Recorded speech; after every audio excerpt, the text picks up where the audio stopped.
But I assure you, the hint is not needed because there was no isolation initially. The initiator of this isolation was the previous US administration, this is well known. Later the Europeans followed this line, and to this day have succeeded in this more than the US administration. But there wasn't any initially, including due to continued cooperation with some partners in the US.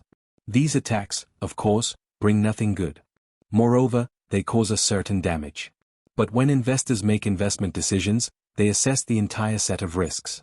I spoke yesterday at the meeting with your colleagues, with the heads of news agencies. For us it means only one thing, that we must strengthen our security, strengthen the missile defense system, strengthen the air defense, and we will do this. It's actually quite ridiculous for me to even talk about this. We have an equal partnership with our Chinese partners and friends. What's more, the share of our technology exports to China is constantly increasing. Vladimir Putin is laying out his vision for New World Order as global leaders gather at the St. Petersburg Forum. The Russian president is getting unusually candid about Moscow's ties with ally China and its complex relationship with America. Russia is reopening its doors to foreign companies once again. But the big question is whether Europe will be allowed back in. Putin has taken a brutal swipe at former US President Joe Biden, claiming events may have unfolded differently if Trump had been in power. The answer with an obvious hint. Thank you very much. But I assure you, the hint is not needed because there was no isolation initially. The initiator of this isolation was the previous US administration, this is well known. Later the European satellites followed this line, and to this day have succeeded in this more than the US administration. But there wasn't any initially, including due to continued cooperation with some partners in the US. I have already given this example. Here there are representatives of one of our energy companies. The previous administration fought against one of our liquefied natural gas projects. But as soon as the project started, the first shipment went to the American market. Honestly, I didn't even believe it, I was surprised. Why? It's profitable. We still supply uranium to the American market. The first country that supplies uranium by volume is an American company, the second is international with European and American capital, and the third by volume is Russia to this day. And everything is fine. Where it's profitable. Americans are pragmatic people, we should take an example from them. Where it's profitable, we continue to cooperate with them. Nothing has stopped. Now, as you noted, we can see here, representatives of the United States. I know there are representatives of European countries. We can only welcome this. We have never isolated ourselves from anyone. And if the situation has changed in such a way that representatives of these states are already attending, we are only glad about this. Welcome. I have already said this in Anchorage. I sincerely said it. I believe that if President Trump had been there, if he had not been cheated in the elections, and I believe there was a clear rigging in the previous elections. Voting by mail does not meet any international standards for ensuring fair elections.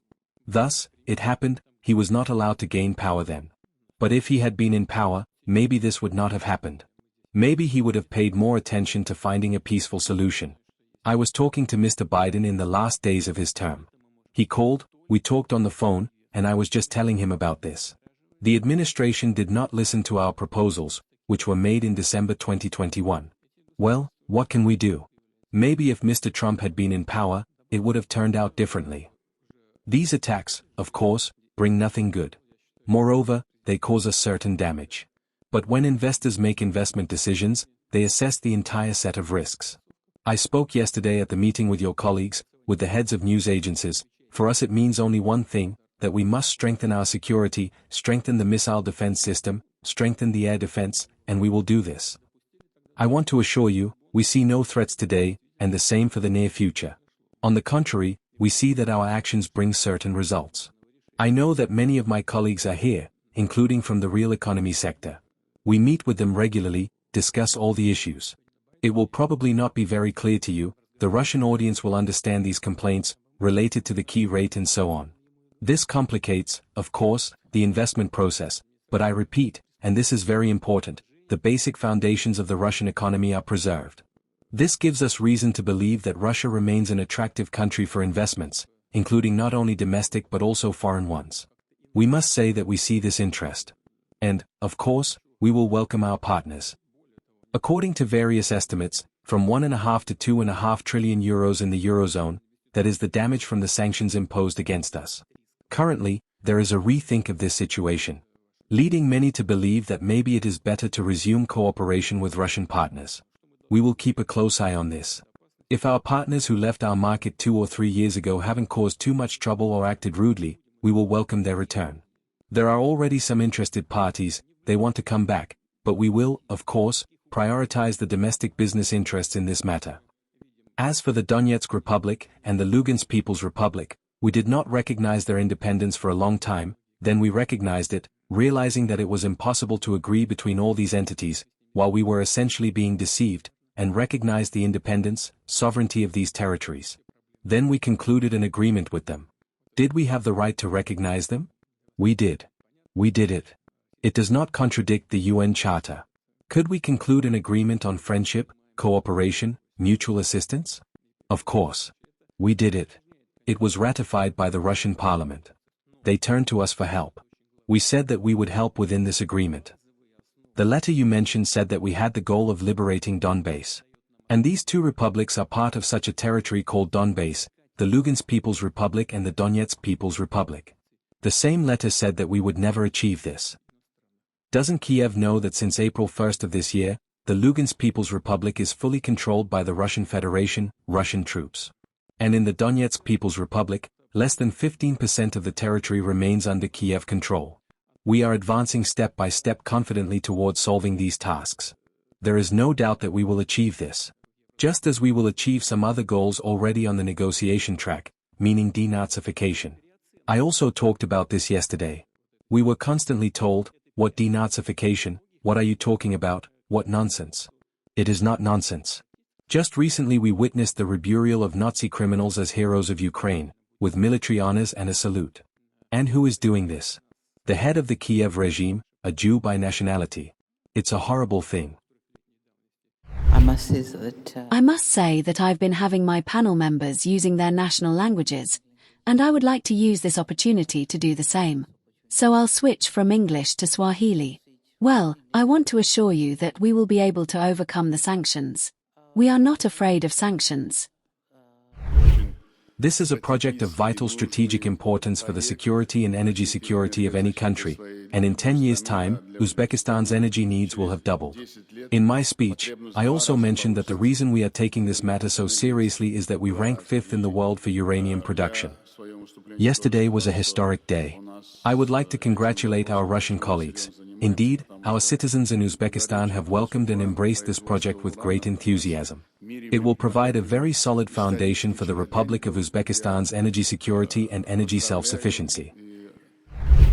It's actually quite ridiculous for me to even talk about this. We have an equal partnership with our Chinese partners and friends. What's more, the share of our technology exports to China is constantly increasing. We're building nuclear power stations in China. How many reactors are there? We have 4 units up and running, 4 more are under construction, and we could build 2 more quickly. 4 units of our design are currently in operation, 4 units are under construction in the People's Republic of China, and our cooperation in the fields of science and education is developing. We have a very close working relationship. Thank you for your question. As President Putin rightly pointed out, Sino-Russian trade and economic cooperation is developing well, thanks to the high level of interaction between our economies. Our cooperation is mutually beneficial and has been developing in a very stable and sustainable manner in recent years. Novatech, is that right? It has technologies that no one else in the world possesses. We are currently in discussions with our American partners. If they adopt our technologies, then extraction and liquefaction, and consequently the marketing of the product in Alaska, will, I believe, be far more efficient than what was originally planned with the laying of pipeline systems, by an order of magnitude. There is much to discuss. In some respects, this has created difficulties for us, sanctions in certain areas, but in others, on the contrary, it has helped us develop our own capabilities. The same applies to our European partners. Gazprom's subsidiaries operate there, producing certain products using natural gas, and those of our partners who were previously expanding actively, including through cooperation with us, are either leaving the market or facing enormous problems there. They grumble quietly behind closed doors about their government, but are forced to put up with it. They have lost the Russian market. We have expanded our capabilities and begun to replace them in third country markets, because we have both the product and our own technologies. This is what such short-sighted policies on the part of some of our partners lead to, but in this sense it actually works to our advantage. Rosneft has invested around $25 billion in the Indian economy, oil refineries, a port, a network of petrol stations, and so on. And, of course, we work closely with our Indian friends and, naturally, together we are achieving the positive results that we are seeing today. This means that we are also sharing technology, and the Indian people, as we have seen for ourselves, have maintained diplomatic relations with us for decades, ever since 1947. These are truly special relations, based on trust and brotherhood in every sense of the word. You know, I can tell you that Tanzania is a country with a diversified economy. We are not dependent on any single type of raw material or commodity. We are ready to work, and are working, with the international community as well as with the private sector, encouraging everyone to invest in Tanzania and do business in our country. Since 2021, we have succeeded in attracting a significant volume of foreign capital and foreign direct investment, and as a result, Tanzania can be confident in its economic strength. More importantly, Tanzania is situated in a strategically advantageous geographical location. We are at the heart of the economic corridors linking the north, south, west and east of Africa. For this reason, by virtue of our favorable geographical position, we are able to assist landlocked countries. You asked me a question. You asked what it is like, as a female president, to support Tanzania's economic development. I would like to say that the economy has nothing to do with the leader's gender. The economy depends on how the leader manages the affairs of state. This is important for the whole of Africa. We need to provide more opportunities for women, because at present, doors are not wide open for them in Africa. We must overcome this and expand these opportunities so that young women can look to the future with hope, and so that they understand that they will contribute to the development of their countries and economies.